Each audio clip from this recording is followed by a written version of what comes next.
Radio K, Real College Radio. We are live in Studio K with Twin Cities Power Violence Band, Rejected Institution of a Malnourished Earth, or R.I.M.E. if you nasty.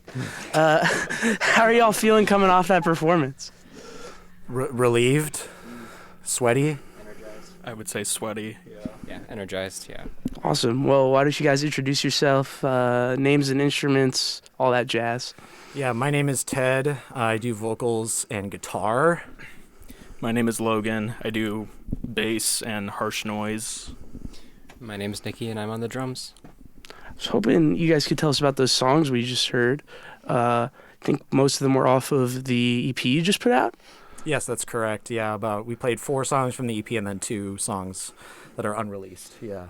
Yeah. And that EP, like, coming together, how did that kind of happen? How'd that get recorded and everything? Yeah, I mean, it was just like me and Logan were sitting around listening to a bunch of records and stuff and being like, we should do like a power violence band. And we were like, yeah, let's do it. And so, a lot of Cave State. Yeah, a lot of Cave State. That was like definitely a big inspiration for the band. But yeah, we just were kind of like riffing back and forth on like, what's the style, what's the aesthetic, and yeah, and it just turned into like, ended up writing like those 4 songs. That's the EP in like the span of like a week or two, and then once we had that stuff, then we kind of pulled Nikki into the fray because I knew they could play the drum parts, necessary for it, and then yeah, and we recorded it with Abe Anderson, who's a guy in the scene. He's recorded a bunch of stuff, different kinds of music, and we knew we could get like a quality recording from him. So he's moved out of it since, but it was in a garage in Cannon Falls where we banged out like all 4 tracks within an afternoon, and then Logan made the harsh noise intro track like over the course of a few months of like collecting things. I feel like. And so, yeah, and then we were just like, yeah, put it out. So that actually kind of leads into what I wanted to ask. I saw you guys play your first show back in January at the Flying V, and there was no noise table. And then I listened to your guys' EP, then there was noise on it. So yeah. I wanted to know kind of how that element came to be. I really like noise. It's like, I love power violence, but like noise is what I like actually am listening to like all the time, a great deal of the time at least. And so I've been like doing harsh noise stuff for a few years now with my own solo stuff. And I actually don't know how to play bass or anything. Ted just teaches me the songs. So I was just like, well, I know how to do noise, so I want to try to incorporate that into the project. And so yeah, like that recording of the intro song on the EP and stuff was like a bunch of like recordings I did like in a cave mill like by the river and stuff. Awesome. Just collecting a bunch of junk metal sounds and then blended it in with like sounds of like blizzard and snow and all of that to create the atmosphere we were going for with like the aesthetic or whatever.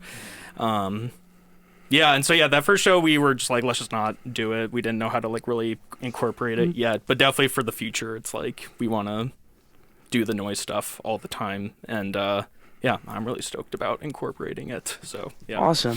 And I was wondering if we could take a little step back from the song, talking about the songwriting process. And I was wondering like how you guys got into extreme music, and like who were some of the first people who put you on, and like what made you want to start making heavy stuff? I mean, me personally, like, yeah, like I've been into noise for quite a while. I was like in high school, like I was listening to a lot of like punk and like no wave, and like noise rock stuff like Sonic Youth or whatever and DNA. And then somehow randomly stumbled across like harsh noise and stuff, and I was into that for like all throughout college and now even more intensely. And then when I met Ted introduced me to a lot of like other great, more extreme, like real like metal, I would say, like death metal and some black metal and stuff. Yeah, that's just me personally. Yeah, for me, I'd say like, I guess I grew up as like a classic rock kid. My first favorite band was Led Zeppelin, and like I worshiped Jimmy Page, and now I'm like, never mind. And then, yeah, like later into high school, like I was super into like grunge and like thrash metal and stuff, and like some punk as well. And it really that interest kind of took off more once I got to college and started going to like house shows and like more local punk stuff. And then that's where I really got into like more like, yeah, like more of the real hardcore punk stuff and like more extreme metal. Like I'm super influenced by like the NOLA sludge scene of like Acid Bath, I Hate God, and stuff like that. And more so recently, I've just found myself getting more like I find more stuff that I'm intrigued in, like the underground extreme. You know, like I think a lot of war metal too has been a big inspiration for this project as well. Bands like like Yixon or Conqueror or Blasphemy as well. Yeah, so just kind of like just kind of like trying to take all of my favorite things from extreme music and try and put it into like one thing. So. Yeah, I suppose I feel like I have a pretty similar, roots. I think in middle school, high school, growing up, my dad was a guitarist. He's got a million guitars. He was definitely very much like a hair metal kind of person. I'm not very much into that anymore, but I think that set in my roots as like a metal drummer. That's kind of what I liked doing growing up. In high school, I think I somewhat mellowed out. I got into a lot of grunge music bands. Alice in Chains for sure is something like stuff that I still listen to now, but it's more recently that I have been listening to a lot more of Acid Bath, for example, something that I've been playing a lot right now, and I think that's a huge influence that goes into writing rhyme stuff. Me personally, I don't listen to a lot of power violence bands. A lot of that influence comes from Ted and Logan. They're always sending me links to music and to listen to that kind of stuff so I can get an idea of what 2:30 in the morning. Yeah, exactly. Yeah, to get an idea of what they want me to play, and I enjoy it. I have a lot of fun with it, and I think it challenges me as a drummer too, which is something that I enjoy too. So yeah, it's been a blast. You guys kind of all ended up mentioning influences, but like what do the kind of direct influences for R.I.M.E, like what are they, and what does like the songwriting look like? I guess like, yeah, the biggest, we said the name before, but Cave State is just one of those bands that was like, I still come back to their release, their self-titled release, because it's just such a cool, it's like, so good. Yeah, it's the perfect mix of like the frenetic, crazy blast beat power violence, just erratic song structure, but then also like having slower parts too, where it's like, yeah, there's mid-tempo stuff, but then they really drag it to like the slowest slow, like doom metal kind of stuff, and then switching between those extremes, I think that was like a big thing. I feel like that we really took away from that, is like wanting to have just that really harsh or like stark contrast between different moods and stuff like that. But yeah, I feel like other than that, it's been like, I still feel like a lot of the music that is coming through with it is just like, it's still kind of like, yeah, we're borrowing a lot of like the aesthetics of metal and stuff like that, but there is kind of a raw punk energy, some inspiration from grindcore too, of just like, yeah, having the super short songs, having under a minute song structure kind of thing, just because that's the intensity and the energy and the inspiration, so yeah. Yeah. Well, kind of on that, you mentioned like mid-tempo parts, and I think you guys use the mid-tempo part like really well. Because a lot of power violence doesn't do it anymore. Yeah. I feel. Yeah. I was kind of like wanted to know if that was a conscious thing, like to emphasize. Yeah. No. 100%. Yeah. Because like it's like I really like. Yeah. I mean, like I like earlier power violence. It's like Charles Bronson and stuff like that, where it's just like crazy the whole time, and it's like some ways like more like overlaps with some like scrams and screamo stuff, but like I guess like for me personally, it's just like I enjoy, like it goes for any kind of music. I enjoy stuff that's really dynamic. And so like I just was like, I think it would be cool, like, yeah, it was kind of a conscious decision to be like, yeah, we want to have the blast beats and like the crazy stuff, but also like, yeah, it's fun to throw in like a thick, just like funky, like sludgy riff that's like in the pocket, and has that like that groove to it. That's also, that can be really propelling just as much as like the crazy, frenetic stuff too. So And you guys, I already mentioned this, but you played your first show in January, and you have a release show coming up. And I was wondering, like, what, how you enjoyed playing that show, and if your R.I.M.E's trying to play live like a lot more in the future. Yeah. Our first show was like January 2nd. Yeah, January 2nd. It was a blast. It was super fun. Like, we had been working on the music for months at that point, and we're just Recorded by then. yeah, we had recorded the release, like all that stuff was pretty much done, and so we were just like ready to get out there and put ourselves on stage. And that first show was super awesome because it was just like, we got that offer from Zoe. It was just from going to shows and stuff. We ran into her and she was like, hey, and we were like, that sounds awesome. So we were like, we're down. So it was like, okay, that's our first show, I guess.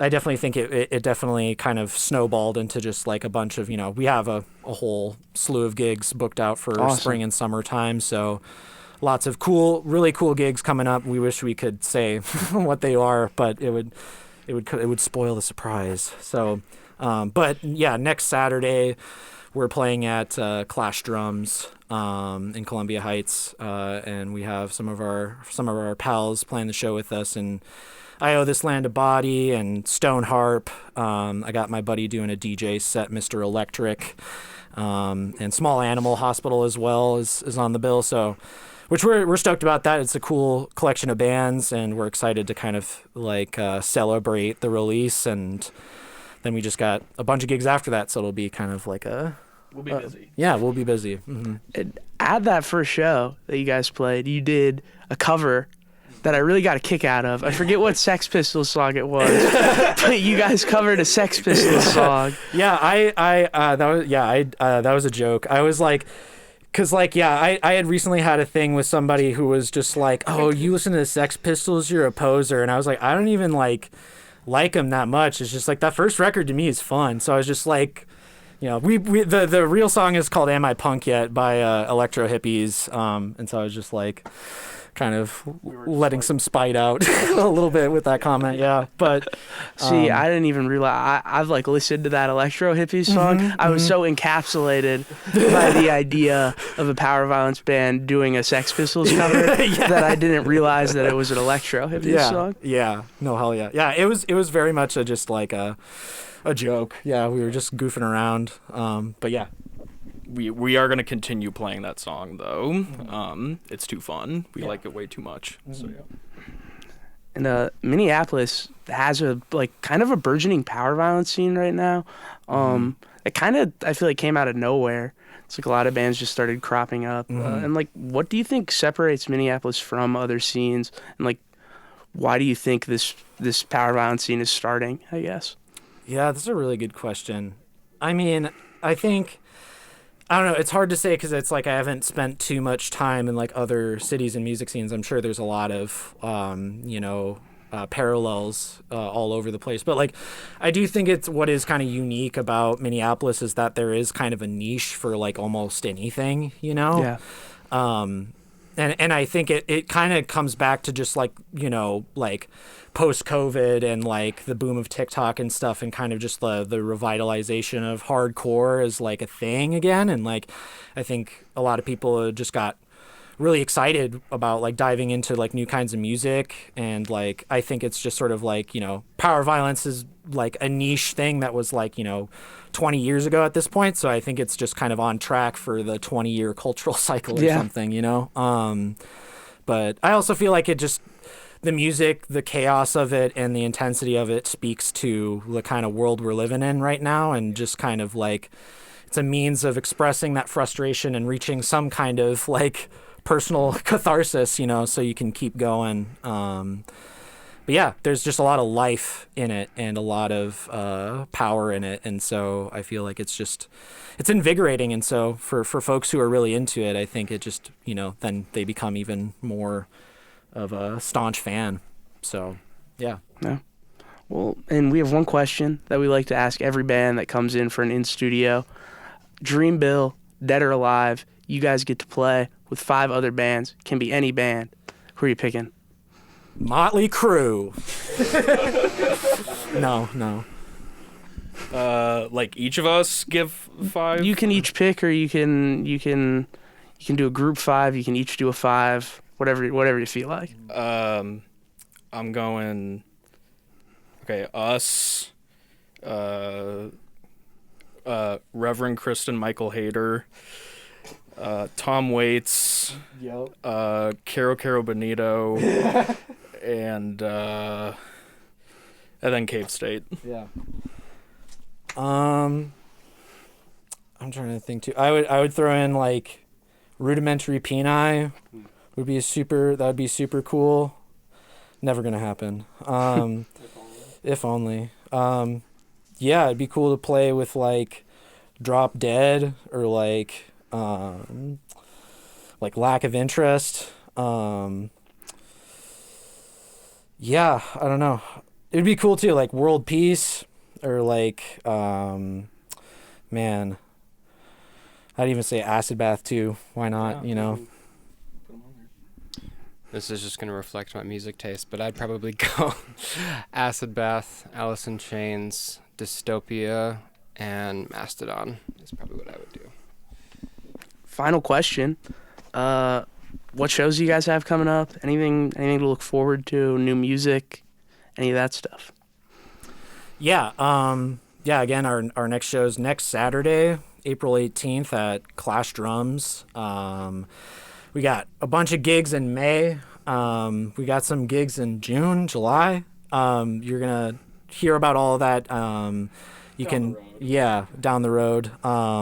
And so all of us are gonna be, posting it out about our socials and stuff like that. So, and the plan is we're just gonna write out these gigs, play what songs we got, and then it'll be come summertime. I think we're slotting to kind of write some more music and kind of kick back a bit. But we do have a couple new tracks kind of already working on the way. Awesome. Yeah. So there'll be more to come. So Taking over. yes. Well, I hope so. Thank you guys so much for coming in. You've been listening to R.I.M.E. on Radio K, Real College Radio.